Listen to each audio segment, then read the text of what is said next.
The Grand Hall of the Galactic Confederation stretched like an impossible cathedral of light and crystalline structures. Delegates from 100 different species occupied seats designed to accommodate their unique physiological needs. Gravitational compensators hummed softly. Atmospheric modulators created perfect breathing environments for each alien representative. Captain Zarak of the Kraxan Imperium lounged with predatory confidence, his scaled fingers trailing along the holographic interface embedded in his armrest. Today's summit was supposed to be a routine assessment of emerging galactic powers, but he had something special planned, a presentation that would definitively prove humanity's irrelevance. Honored delegates, Zarak began, his translator rendering his clicking language into smooth universal speech. I present to you the most amusing collection of historical records from the human archives. Prepare to be entertained. The first hologram flickered to life. A grainy image of humans fighting against seemingly impossible odds. The Battle of Thermopylae materialized first. 300 Spartans holding a mountain pass against thousands of Persian soldiers. Zarak's reptilian mouth curved into a mocking smile. Observe how these humans celebrate defeat as if it were victory. 300 warriors against tens of thousands, and they call it heroism. Laughter rippled through the assembled aliens. The Volux delegation, crystalline beings of pure energy, chimed a sound that translated to derision. Representatives from the quantum collective shifted in their quantum-stabilized forms, their multidimensional bodies undulating with amusement. But wait, Zarak continued, there's more. Consider their naval history. Another hologram appeared, showing the U.S. Johnston's last stand during the Battle of Samar in World War II. A single American destroyer and a handful of escort ships confronting a massive Japanese fleet, fighting with such ferocity that they turned back an overwhelming force. Ambassador Cathax of the Cerebian hive mind leaned forward, mandibles clicking with laughter.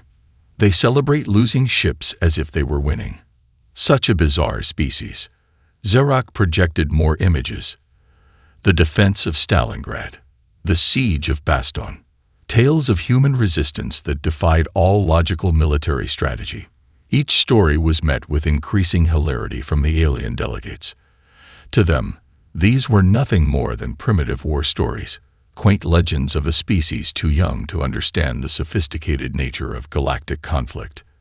And here, Zarak said, his voice dripping with condescension, their so-called space exploration beginnings. A hologram of the Apollo 13 mission appeared, a spacecraft crippled in the void of space, rescued through nothing more than human ingenuity, teamwork, and what could only be described as extraordinary problem-solving. The Confederation Hall was now a symphony of alien laughter. Mockery echoed through the crystalline chambers. Each delegate saw humans as nothing more than an amusing footnote in galactic history. A young species full of bravado but lacking the technological sophistication of the established powers. What none of them noticed was the human representative. Ambassador Elena Cortez sat quietly, her dark eyes reflecting something the aliens couldn't see. A hint of a smile played at the corner of her mouth. Not a smile of anger or defensiveness, but of someone who knew something they did not. As the laughter reached its peak, she simply tapped a small communication device hidden from view. A single encrypted message transmitted across vast distances of space. The legends would speak for themselves. Zarak continued his presentation, completely unaware that with each mocking projection, he was writing the prologue to humanity's most extraordinary chapter. The cosmic joke was about to turn, and the punchline would be delivered with the full might of human resilience, innovation, and an unbreakable spirit that no amount of technological superiority could ever hope to crush. The research station hung like a forgotten jewel in the asteroid belt of the Ta-CD system. From the outside, it appeared nothing more than a ramshackle collection of modified mining platforms and jury-rigged solar arrays. But inside, something extraordinary was taking shape. Dr. Elena Rodriguez stood before a holographic display that pulsed with impossible geometries. Her team, a collection of brilliance and eccentricity, worked in a space that defied conventional research environments. Marcus Chen, a retired submarine engineer with more tattoos than exposed skin, manipulated quantum matrices like they were pieces of an intricate musical instrument. Beside him, Dr. Aisha Okonkwo, a quantum physicist whose punk rock past was evident in the electric blue streak running through her hair, calculated probability fields that seemed to bend the very fabric of reality. "We're close," Alina muttered, more to herself than to her colleagues. Her fingers traced lines of quantum entanglement that danced across the holographic interface. They were working on something far beyond a simple communication network. This was a living system that could potentially link human consciousness across impossible distances. Jack Rodriguez, no relation, but a former Special Forces operative with a cybernetic eye that occasionally sparked with unexplained energy, leaned against a support column. "The brass still thinks we're chasing ghosts," he said, a sardonic smile playing across his scared face. Alina knew the stakes. Military intelligence had repeatedly denied their funding, calling their research theoretical nonsense at best, dangerous speculation at worst. But they knew something the bureaucrats didn't. Humanity was playing a long game, a game of survival that required thinking so far outside the box it might as well be in another dimension.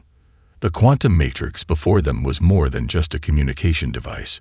It was a neural network that could potentially synchronize human thought, strategy, and action across unimaginable distances. Each node represented not just a point of communication, but a potential point of collective intelligence. "Look at this," Isha called out, her fingers dancing across a secondary interface. A series of probability waves began to form, patterns that suggested something more than random noise. The quantum entanglement is creating predictive models that shouldn't be possible with our current understanding of physics. Marcus leaned in, his massive tattooed arms crossing. "It's like the system is learning. Not just processing information, but actually understanding it." The breakthrough had come from an unlikely combination of disciplines.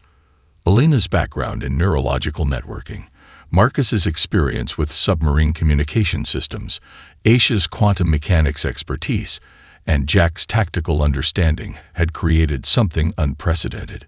They were building a communication network that was more organic than mechanical, more alive than technological. "If the aliens could see this," Jack muttered, "they'd lose their collective minds." The irony wasn't lost on any of them. While the Galactic Confederation laughed at human potential, this small team was developing a technology that could fundamentally change the nature of warfare, communication, and potentially consciousness itself. A warning alarm suddenly blipped on one of the secondary screens. Jack was instantly alert, his cybernetic eye shifting through multiple spectrums of visual input. "Incoming transmission," he said, his voice dropping an octave. "It's not on any standard frequency." Alina's hand hovered over the quantum matrix.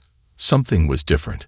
The probability waves were shifting, creating patterns that suggested more than just a random communication. It was almost as if the system was anticipating something. "Prepare for potential activation," she said quietly. "Whatever's coming, we need to be ready." The research station continued its silent orbit, a beacon of human potential hidden among the cosmic debris. No one outside would understand the magnitude of what was about to unfold. Not yet. The Void Collective arrived without warning, their biomechanical ships emerging from hyperspace like a plague of metallic locusts. Each vessel was a living organism, grown, not built, with adaptive hull structures that could reconfigure faster than most species could comprehend defensive strategies. Admiral Krellax of the Void Collective studied the holographic display of human colonial space, thousands of scattered settlements, seemingly isolated and vulnerable. His tentacular appendages manipulated the tactical readouts with contemptuous efficiency. "Dispersal pattern alpha," he commanded, his voice a resonant frequency that vibrated through the ship's organic neural network. The first wave struck the outer colonies with surgical precision. New Horizons settlement on Proxima was the initial target, a research outpost with barely 2,000 inhabitants. The void ships descended like a nightmare made of living metal and impossible geometries. Defensive systems that should have activated remained silent. Communication relays went dark in milliseconds. Lieutenant Sarah Martinez was on patrol when the first wave hit. Her patrol vessel, the ISS Defiance, picked up the initial attack through a series of ghost signals. "Command, we have multiple incursions," she reported, her voice steady despite the chaos erupting on her sensors. "Looks like they're systematically neutralizing our communication infrastructure." Across human-controlled space, the pattern repeated. The Void Collective didn't just attack. They dismantled. Each strike was calculated to isolate human settlements, to prevent coordinated resistance. Mining colonies on asteroid belts went dark. Research stations in deep space vanished without a trace. It was more than an invasion. It was a systematic attempt to erase human presence. On Earth, the first reports came in as a trickle, then a flood. Military command centers scrambled to understand the scale of the attack. Traditional communication networks collapsed faster than anyone thought possible. Satellite arrays became nothing more than floating debris. Admiral James Hawthorne watched the tactical displays with growing dread. Decades of military preparedness seemed to evaporate in moments. "They're not just attacking," he muttered to his second-in-command.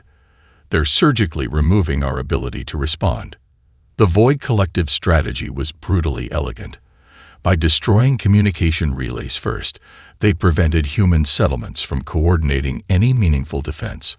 Isolated colonies would be picked off one by one, unable to call for help or mount a unified resistance. What the Void Collective didn't know was that humanity had been preparing for something like this for generations, not through conventional military might, but through a network far more subtle and powerful. In the research station near Taw City, Dr. Elena Rodriguez watched the invasion unfold. The quantum communication network they had been developing wasn't just a communication system. It was a lifeline that the Void Collective couldn't see or understand. "They think isolation is our weakness," Elena said to her team, her fingers dancing across the quantum matrix. "They have no idea what's coming." Across human space, seemingly random and isolated settlements began to show signs of impossible coordination. A mining colony here would suddenly activate unexpected defensive systems. A research outpost there would transmit crucial tactical information through channels that shouldn't exist. The Void Collective had made a fundamental mistake. They saw human settlements as disconnected points. What they didn't realize was that humanity had been weaving a network more complex and adaptive than any technological system could comprehend. Lieutenant Martinez's final transmission before her patrol vessel was presumed destroyed carried a message that would become legendary. "Wolves don't lose sleep," she said, her voice cutting through the static, "over the opinions of sheep." The invasion had begun. But the real war was just starting. The red button was deceptively simple. A single point of crimson against the complex quantum matrix that filled the research station's primary control room. Dr. Elena Rodriguez's hand hovered above it for a moment, a heartbeat of hesitation that contained millennia of human potential. "System check," she called out. Marcus Chen's fingers flew across multiple holographic interfaces. His tattooed hands moved with the precision of a concert pianist, each movement creating cascading waves of quantum probability. Quantum entanglement at 98.7%. Adaptive neural networks are fully synchronized. Dr. Aisha Okonkwo leaned in, her cybernetic implants pulsing with an ethereal blue light. "Probability corridors are stable. We got full spectral coverage across known human settlements." Jack Rodriguez, the team's tactical specialist, stood ready, his cybernetic eye scanning wavelengths that didn't officially exist. "This is a one-way trip," he muttered. "Once we activate, there's no going back." Elena knew the stakes. The quantum communication network they'd developed was more than just a communication system. It was a living, breathing neural network that could potentially synchronize human thought, strategy, and action across impossible distances. Each node represented not just a point of communication, but a potential point of collective intelligence. She pressed the button. Across human-controlled space, something impossible happened. In the asteroid mining colonies of the belt, Automated systems that seemed random and isolated suddenly came alive. Cargo haulers transformed into makeshift weapon platforms. Communication relays that appeared destroyed flickered with impossible energy.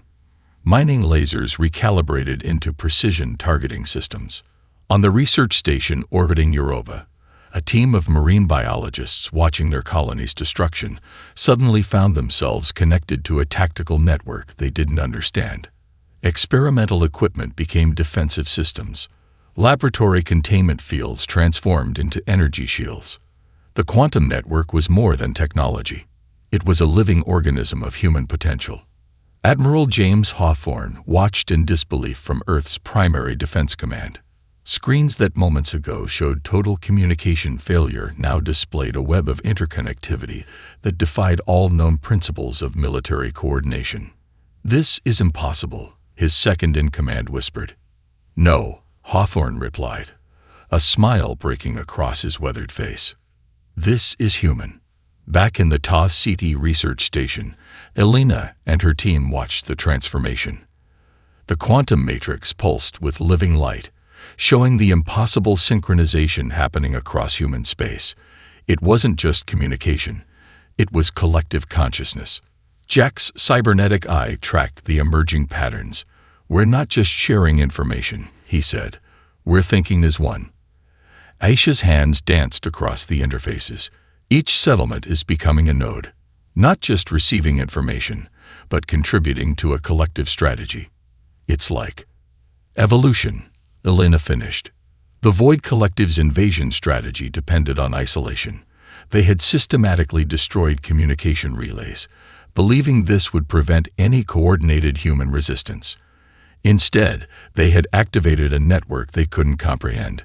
Across human space, seemingly unconnected settlements began to move with impossible synchronicity. A mining platform here would suddenly provide cover for a research station there. Cargo ships transformed into weapon platforms. Every human settlement became part of a living, breathing defensive organism. The quantum network was more than a communication system. It was humanity's true weapon. A collective intelligence that could adapt faster than any technological system could predict. "They're coming," Jack said, watching the incoming Void Collective fleet on the tactical displays. Elena's smile was something between a laugh and a battle cry. Let them come. The first human counterattack was nothing short of poetry in motion. Captain Maria Rodriguez, no relation to Elena, but carrying the same fierce determination, stood on the bridge of the ISS Defiance I. The ship was a marvel of adaptive technology, its hull shifting and reconfiguring in real time based on the quantum network's collective intelligence. Around her, the bridge crew moved with an almost supernatural synchronicity, their movements guided by something beyond traditional military training. "Incoming Void Collective Squadron," her tactical officer reported. But it wasn't a report of fear. It was a statement of opportunity. The quantum network transformed each human asset into something more than a weapon. A mining laser on an asteroid belt became a precision targeting system. A research station's containment field morphed into a defensive shield. Cargo ships became improvised weapon platforms. Humanity fought like a single, massive organism, each component moving with impossible coordination. Admiral Hawthorne watched from Earth's Defense Command. The tactical displays showed a battle strategy that defied every known principle of warfare. It was a fusion of every great human military mind. The precision of Japanese naval tactics, the adaptive strategies of guerrilla warfare, the strategic depth of Chinese military philosophy, all powered by a communication network that made traditional military strategy look like children's games. In the Ta City research station, Dr. Elena Rodriguez and her team watched the battle unfold.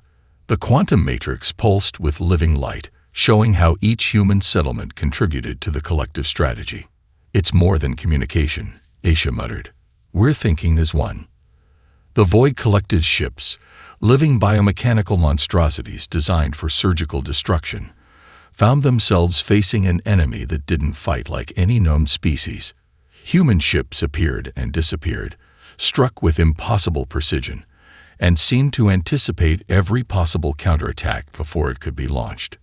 Captain Rodriguez watched a Void Collective battleship, a massive living vessel that could obliterate entire colonies, suddenly find itself surrounded, not by a traditional fleet formation, but by a network of ships that moved like a living, breathing organism.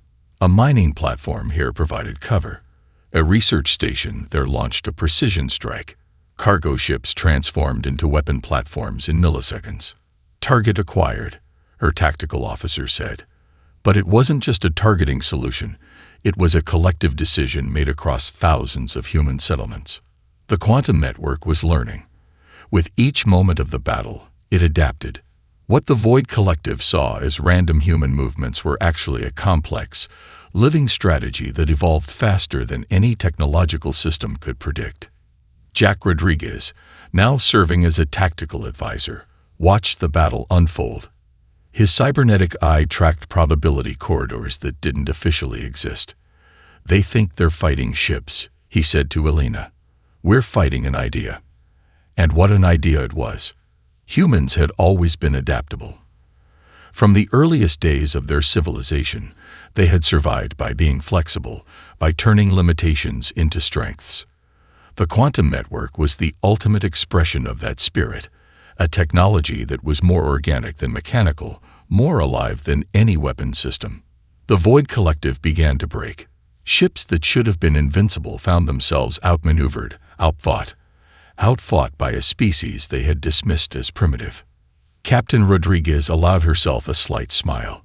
"All units," she commanded, "continue current strategy." It wasn't just a battle. It was humanity's declaration to the universe. We are not who you think we are. High Commander Zarok of the Void Collective stared at the tactical display with mounting horror. What had begun as a calculated surgical invasion was now dissolving into chaos beyond comprehension. The biomechanical command ship, a living vessel that had conquered 1,000 civilizations, trembled, not from physical damage, but from something far more terrifying. Strategic incomprehension. Every tactical algorithm, every predictive model, every piece of collective intelligence the Void Collective had developed over millennia was failing spectacularly. Tactical analysis, Zarok demanded, his multiple sensory tendrils writhing with agitation. The ship's neural interface responded, but the report was nothing short of madness. Human forces were not just defending. They were transforming the very nature of conflict. A cargo ship would become a weapon platform. An asteroid mining station would redirect its laser into a precision strike. Research facilities would generate defensive fields that defied known physics. It was as if the humans were fighting with something beyond technology, something alive. On the bridges of Void Collective ships, commanders watched in increasing terror. Their invasion strategy had been perfect: isolate, divide, destroy. They had systematically targeted human communication relays, believing this would prevent any coordinated resistance. Instead, they had awakened something far more dangerous. A junior tactical officer on Zarok's command ship, a young member of the Void Collective, still learning the intricacies of galactic warfare, whispered a terrifying observation. "They're not fighting like a species. They're fighting like a single organism." Zarok's response was immediate. "Clarify." The tactical display showed something impossible. Human settlements that should have been isolated were moving with a coordination that defied every known principle of military engagement. A mining colony would provide cover for a research station. A cargo ship would transform into a weapon platform in milliseconds. Each human asset was becoming a node in a living, breathing defensive network. The quantum communication network was more than a technological system. It was evolution in real time. Across the battlefield, Void Collective ships found themselves facing an enemy that didn't follow any known rules of warfare. Human vessels appeared and disappeared, struck with impossible precision, and seemed to anticipate every possible counterattack before it could be launched. What the Void Collective saw as random movements were actually a complex, living strategy that evolved faster than any technological system could predict. Each human settlement was contributing to a collective intelligence that was learning, adapting, transforming with each passing moment. "This is impossible," a senior commander muttered. But it was happening. The humans were turning the Void Collective's greatest strength, their ability to coordinate and adapt, against them. Every tactical advantage the invaders thought they possessed was being systematically dismantled by a species they had dismissed as primitive. Dr. Elena Rodriguez watched from the HFY research station. The quantum matrix pulsed with living light, showing the intricate dance of human resistance. "It's more than communication," she said to her team. "We're demonstrating a new form of collective intelligence." Jack Rodriguez's cybernetic eye tracked probability corridors that didn't officially exist.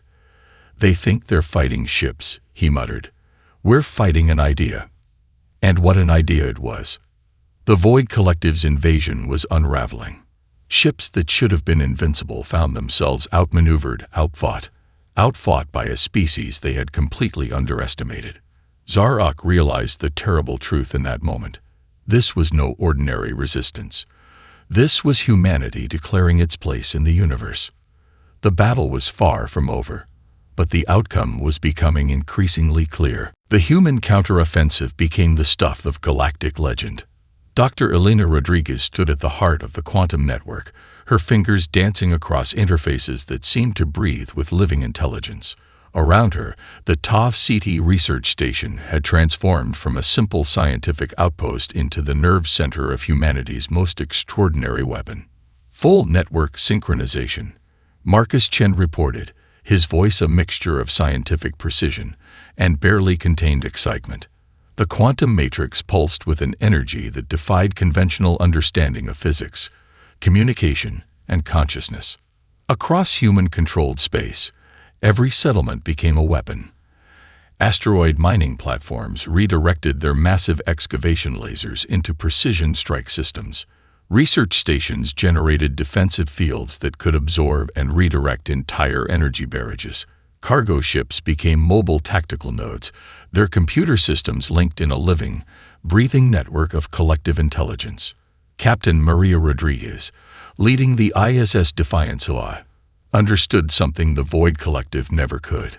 This wasn't just a battle. It was humanity's declaration of its true potential. "Tactical network engage," she commanded. But it wasn't a traditional command. It was more like a suggestion to a living organism that happened to be a fleet of ships, research stations, and mining platforms. The quantum communication network was evolving in real time. Each moment of the conflict added to its collective intelligence. Tactics that worked in one sector were instantaneously analyzed, adapted, and implemented across human space. It was as if every human settlement was a neuron in a massive galactic brain. Admiral James Hawthorne watched from Earth's Defense Command. The tactical displays showed a strategy that merged the best of human military thinking, the precision of Japanese naval tactics, the adaptive strategies of guerrilla warfare, the strategic depth of ancient Chinese military philosophy, all powered by a communication network that made traditional military strategy look like a child's game. Jack Rodriguez's cybernetic eye tracked probability corridors that shouldn't exist. "They think they're fighting ships," he muttered to Elena. "We're fighting an idea." The Void Collective's massive biomechanical ships found themselves facing an enemy that didn't fight like any known species in galactic history. Human assets appeared and disappeared, struck with impossible precision, and seemed to anticipate every possible counterattack before it could be launched. Dr. Aisha Okonkwo monitored the quantum matrix's evolution. "We're not just communicating," she said. "We're thinking as a collective. Each settlement is a node. Each node is contributing to a living strategy." What the aliens saw as random movements were actually a complex, living strategy that evolved faster than any technological system could predict. Mining platforms provided cover. Research stations launched precision strikes. Cargo ships transformed into weapon platforms in milliseconds. The quantum network was more than technology. It was the ultimate expression of human potential. Adaptability, creativity, collective intelligence taken to its most extraordinary conclusion. High Commander Zarok of the Void Collective watched in mounting terror as human forces systematically dismantled their invasion. Every tactical advantage the invaders thought they possessed was being turned against them by a species they had dismissed as primitive. "This is impossible," a senior Void Collective commander whispered. But it was happening. Dr. Elena Rodriguez allowed herself a moment of reflection. Humanity had always survived by being flexible, by turning limitations into strengths. The quantum network was the ultimate expression of that spirit, a technology more organic than mechanical, more alive than any weapon system. The battle was far from over, but the outcome was becoming increasingly clear. Humanity wasn't just fighting. They were rewriting the fundamental rules of galactic conflict. The aftermath was more profound than any single battle. As the last Void Collective ships were neutralized, the Galactic Confederation convened an emergency session. The massive crystalline chamber that had once echoed with laughter at human legends now stood in stunned silence. Captain Zarok, the same reptilian diplomat who had mockingly presented human historical records, sat pale and trembling. The holographic displays showed the complete destruction of the Void Collective invasion force, dismantled by a species they had considered little more than a cosmic joke. Ambassador Elena Cortez walked to the center of the chamber. She carried no weapons, no additional technological displays, just a quiet confidence that spoke volumes. "Let me explain what you've just witnessed," she began. The quantum communication network was now a matter of galactic record.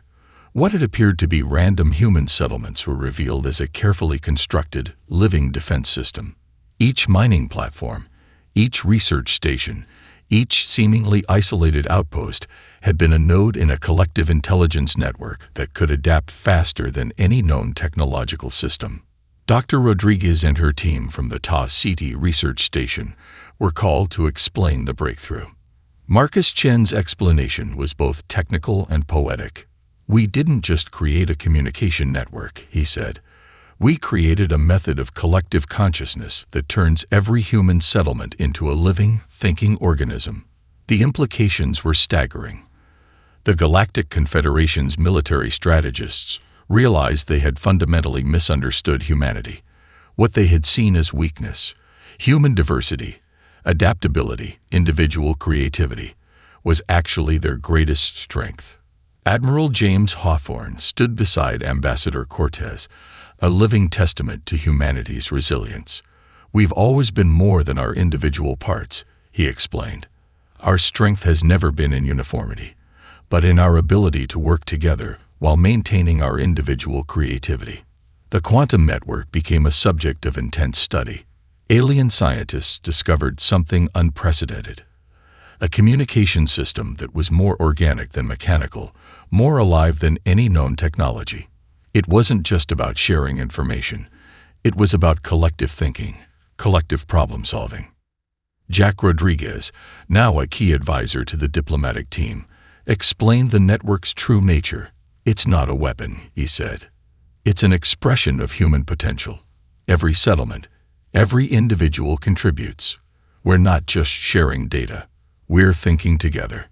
The Void Collective's remnants were given a choice: complete disarmament or total elimination. Most chose disarmament, their previous confidence shattered by a species they had grossly underestimated. Dr. Elena Rodriguez watched from the Ta City research station as the diplomatic negotiations unfolded. The quantum matrix continued to pulse, a living reminder of humanity's extraordinary potential. "We're not conquerors," she told her team. "We're problem solvers." In the years that followed, the quantum network became a pivotal technology in galactic development. Human settlements were no longer seen as isolated points, but as potential nodes in a living, thinking network. The Galactic Confederation's understanding of intelligence, communication, and potential was forever changed. The legends were true. The stories of impossible victories, of humans fighting beyond all rational expectation, were more than myths. They were a preview of humanity's true nature. Captain Zarok, now a diplomatic advisor, would later write in his memoirs, "We laughed at human legends. They were laughing last." The universe had learned a fundamental lesson. Never underestimate a species that turns its limitations into strengths, that finds unity in diversity, that can transform collective challenge into collective opportunity. Humanity had arrived on the galactic stage, and they were here to stay.